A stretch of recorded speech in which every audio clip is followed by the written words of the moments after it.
জামাতকে বলবো, আপনাদের জন্য চরম সুযোগ চলে আসছে, অত্যন্ত সুযোগ।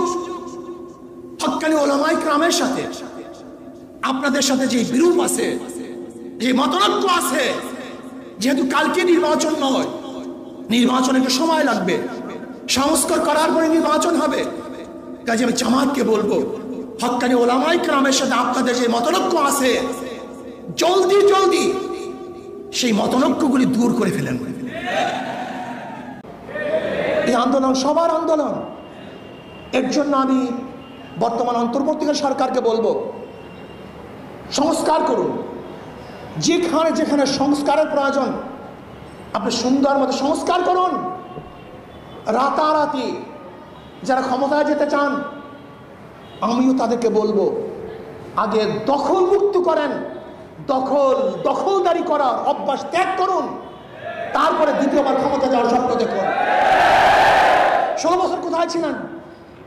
আজকেই টাউন হলে সমস্ত জায়গাগুলি ব্যানার দিয়ে আটকিয়ে ফেলেছেন, ব্যানার দিয়ে আটকিয়ে ফেলেছেন। এর কারণটা কোথায়? এই দখলদারি মুক্ত করার জন্য আন্দোলন করেছিলাম। এখানে দখল করবেন তো? 16 বছর কোথায় ছিলেন? কি করেছেন? কোথায় ছিল আপনাদের ফেস্টুনি? কোথায় ছিল আপনাদের ব্যানার? আপনাদের কি পাওয়ার আছে আমরা জানি, আপনাদের কি শক্তি আছে আমরা সবাই জানি।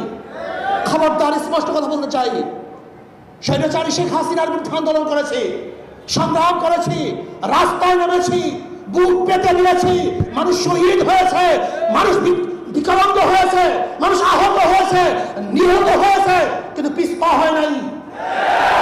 আমরা যোদ্ধার জাতি, আমরা রক্ত দিতে জানি, আমরা শহীদ হতে জানি, আমরা বুক পেতে সামনে দাঁড়াতে জানি। আমরা আবু বকরের বংশধর, আমরা ওমরের বংশধর, আমরা ওসমানের বংশধর, আমরা আলীর বংশধর, আমরা খালিদ বিন ওয়ালিদের বংশধর, আমরা শাহজালালের বংশধর, মুহাজির বংশধর, বিপ্লবীদের বংশধর, মুজাহিদের বংশধর। যদি বাংলাদেশ ইসলামের খেলাফ কেউ কথা বলতে চায়, কেউ চক্ষু উন্মোচন করে ইসলামের বিরুদ্ধে কেউ আঙ্গুল তুলে, ওই আঙ্গুল ভেঙে দেবে ইনশাআল্লাহ। জামাতকে বলবো, আপনাদের জন্য চরম সুযোগ চলে আসছে, অত্যন্ত সুযোগ। হক্কানি ওলামায়ে কেরামের সাথে আপনাদের সাথে যে বিরূপ আছে, যে মতনৈক্য আছে, যেহেতু কালকে নির্বাচন নয়, নির্বাচনে একটু সময় লাগবে, সংস্কার করার পরে নির্বাচন হবে। কাজে আমি জামাতকে বলবো, হক্কানি ওলামায়ে কেরামের সাথে আপনাদের যে মতনৈক্য আছে, জলদি জলদি সেই মতনৈক্যগুলি দূর করে ফেলেন। আপসের মধ্যে এক হয়ে যায়, মাঝখানে মাদার গাছ লেগে, মাঝখানে মাদার গাছ রেখে যতই বুক মিলাবার চেষ্টা করি না কেন, বুক মিলবে না, বরং মিলাতে গেলে আমাদের উভয়ের কষ্ট হবে। কিন্তু জামাতের জন্য চরম সুযোগ। ওলামায়ে কেরামের সাথে, হক্কানি ওলামায়ে কেরামের সাথে যে মতানৈক্যগুলি আছে, আমরা বসে সমাধান করে ফেলি। যদি আমাদের উপরে কোনো মতানৈক্য থাকে, প্রশ্ন থাকে, আমাদেরকে বলুন, আমরা ইনশাআল্লাহ সেই মতানৈক্য দূর করে সবাই ঐক্যবদ্ধভাবে এই বাংলাদেশে ইসলাম হুকুমত কায়েম করি, মানুষের অধিকার ফিরিয়ে দিই। এই বাংলাদেশ সবাই বাংলাদেশ, এই বাংলাদেশ মুসলমান, হিন্দু, খ্রিস্টান, বৌদ্ধ, ইহুদি, যারা এই বাংলাদেশের নাগরিক, তাদের জন্য সমান অধিকার বাস্তবায়ন করতে চাই। এখানে থাকবে মিডিয়া কর্মীদের সমান অধিকার, এখানে থাকবে রিক্সাওয়ালাদের সমান অধিকার, এখানে থাকবে জেলে তাঁতি, মজদুর, কুলি, ঋষি, কামার, যে যেখানে যেইভাবে জীবিকা নির্বাহ করে, তাদের সমান অধিকার আমরা বাস্তবায়ন করতে চাই। এর জন্য আসুন, বাংলাদেশকে বিনির্মাণ করার জন্য নীতি ও আদর্শের পরিবর্তন ব্যতীত কোনোদিন বাংলাদেশ বিনির্মিত হবে না, হতে পারে না। কাজে আমরা সম্মিলিতভাবে আদর্শ এবং নীতি চরিত্রকে পরিবর্তন করে বাংলাদেশকে গড়ার চেষ্টা করি, বাংলাদেশকে নির্মাণ করার চেষ্টা করি। সতর্ক থাকুন, সতর্ক থাকুন। প্রতি বিপ্লব ঘটাবার জন্য হাজারো চেষ্টা চলবে, চলতেছে, চলবে। সতর্ক থাকুন, যখনই আবার ডাক দেওয়া হবে তখনই যা কিছু আছে তা নিয়ে আবারও ঝাঁপিয়ে পড়তে হবে। আন্দোলন করেছিলাম, আমাদের আশা কি ছিল? মানুষ শান্তি পাবে, মুক্তি পাবে। কিন্তু 5 তারিখের পরে যারা লুট করেছে, দখলদারি করেছে, নির্যাতন করেছে, নিশ্চয়ই তারা এই সংগ্রামের কোনো শরিক ব্যক্তি হতে পারেন না, বরং তারা অবশ্যই আমাদের নীতি আদর্শের বিরোধী এক চক্র। এদেরকে চিহ্নিত করতে হবে, এদেরকে চিহ্নিত করতে হবে কারা প্রতিষ্ঠান দখল করতেছে। এই যে দেখেন সাগরদী মাদ্রাসা, জোরপূর্বক ভারপ্রাপ্ত প্রিন্সিপালকে কারা রিজাইন করতে বাধ্য করতেছে। বিভিন্ন প্রতিষ্ঠান থেকে জোরপূর্বক প্রিন্সিপাল বা শিক্ষকদেরকে কারা রিজন দিতে বাধ্য করেছে। কারণটা কি? কেন পদত্যাগ করতে হবে?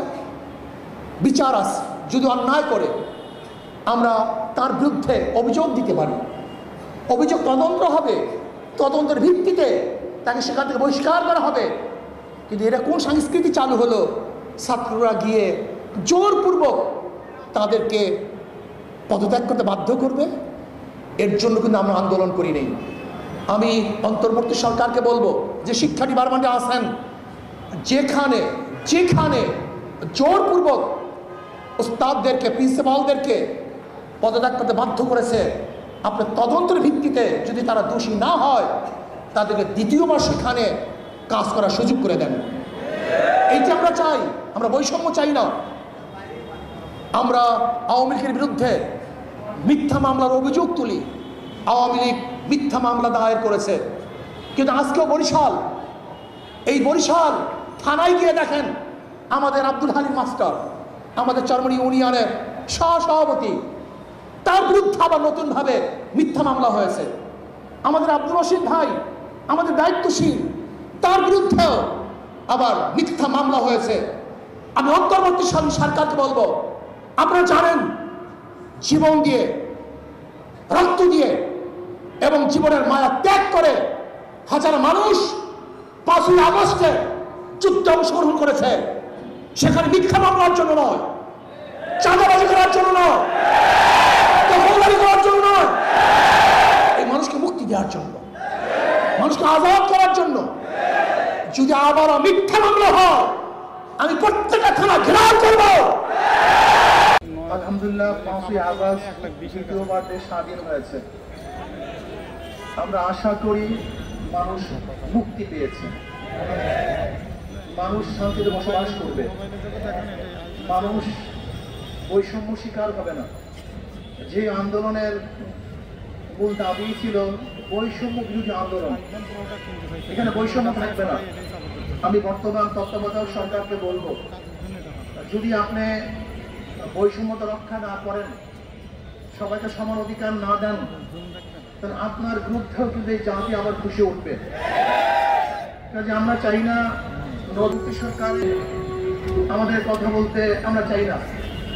আমরা চাই যেই দাবিকে সামনে নিয়ে মানুষ রক্ত দিয়েছে, জীবন দিয়েছে, সেই দাবি বাস্তবায়ন হোক। মানুষ সাম্য, মানবিক মর্যাদা, সামাজিক ন্যায় বিচার প্রতিষ্ঠা হোক।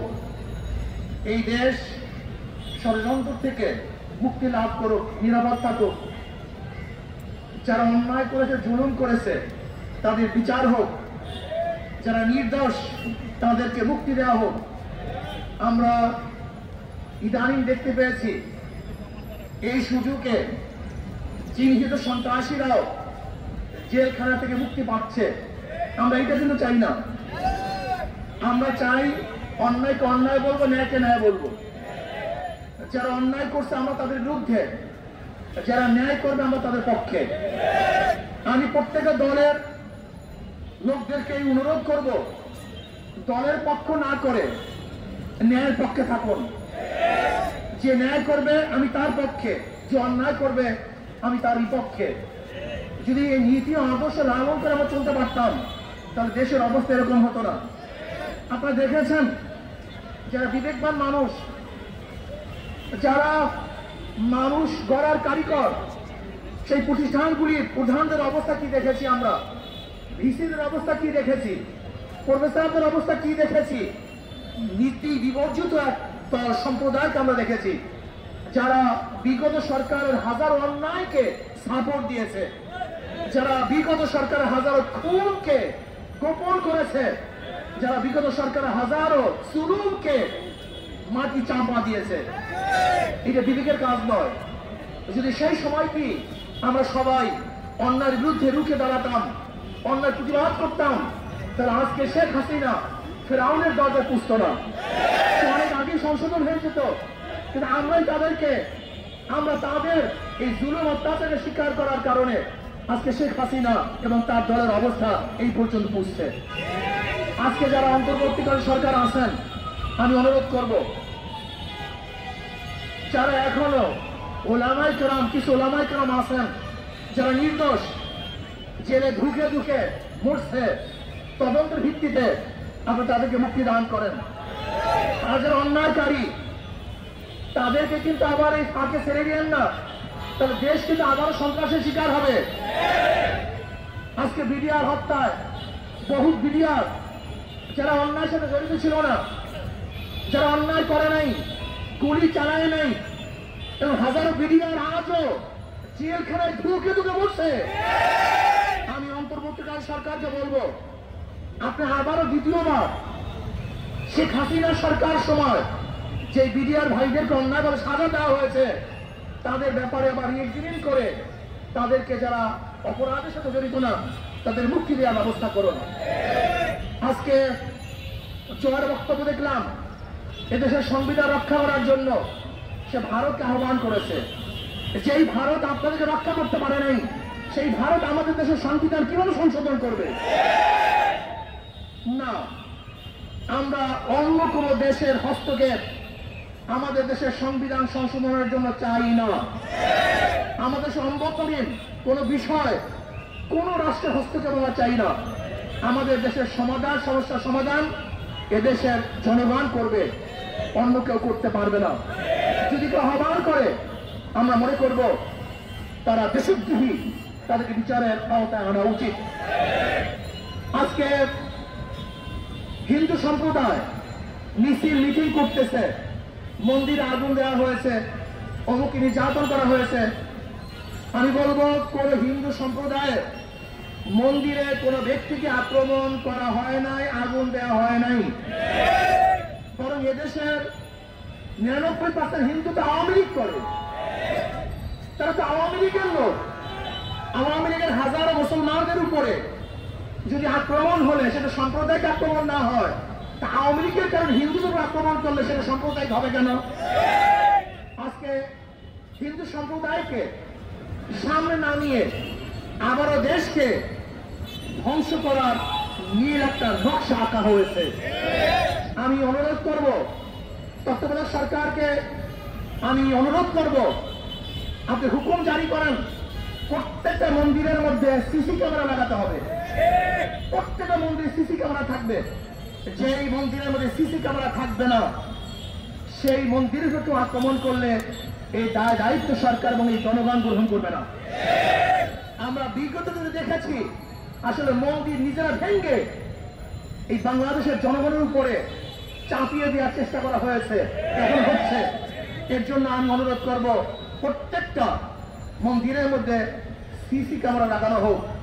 আর একটা কথা মনে রাখতে হবে, আমরা সমস্ত সম্প্রদায় ভাইয়েরা একত্রিত হয়ে দেশকে করতে চাই, আমরা তাদেরকে মূল্যায়ন করতে চাই। এর জন্য আমি মনে করি বাংলাদেশের প্রত্যেক ধর্মের পার্সেন্টেজ অনুযায়ী, প্রত্যেক ধর্মের পার্সেন্টেজ অনুযায়ী তাদেরকে চাকরি দেওয়া হোক। হিন্দু যত পার্সেন্টেজ, তাদেরকে সেই পরিমাণ চাকরি দেওয়া হোক। বৌদ্ধ যেই পরিমাণ পার্সেন্টেজ, তাদেরকে সেই পরিমাণের চাকরি দেওয়া হোক। খ্রিস্টান যেই পরিমাণের পার্সেন্টেজ আছে, তাদেরকে সেই পরিমাণের চাকরি দেওয়া হোক। এবং মুসলমানের সংখ্যা যেই পরিমাণ, ওই অনুযায়ী তাদেরকেও চাকরি দেওয়া হোক। প্রিয় ভাইরা আমার, আজকে দেশকে দ্বিতীয়বার ধ্বংস করার চক্রান্ত করতেছে। আমরা সজাগ আছি, আমরা এই আন্দোলনে ছিলাম, সামনের কাতারে ছিলাম, আমাদের ভূমিকা ছিল সর্বোচ্চ ভূমিকা ছিল। আমরা ছিলাম, দেশ রক্ষার জন্য আমরা ইনশাআল্লাহ আসি থাকবো ইনশাআল্লাহ। কাজে কোনো ষড়যন্ত্র থেকে আমরা কোনো অবস্থায় চোখ বুঝে থাকবো না, নীরব থাকবো না, ঘুমিয়ে যাব না, বরং সজাগ থাকতে হবে। কাজে আসুন আমরা দেশকে রক্ষা করার জন্য সামনে অগ্রসর হই, এই দেশকে বাঁচাবার চেষ্টা করি, দেশকে সুন্দর করার চেষ্টা করি। আর ছাত্রদেরকে বলবো যে খবরদার আমাদের কর্মকাণ্ডে যেন মানুষ আমাদের উপরে অসন্তুষ্ট না হয়, সে চিন্তা আমাদের করতে হবে। আল্লাহ আমাকে আমাদের সবাইকে কবুল করে নেন। এখন আমরা মিছিলে অংশগ্রহণ করি।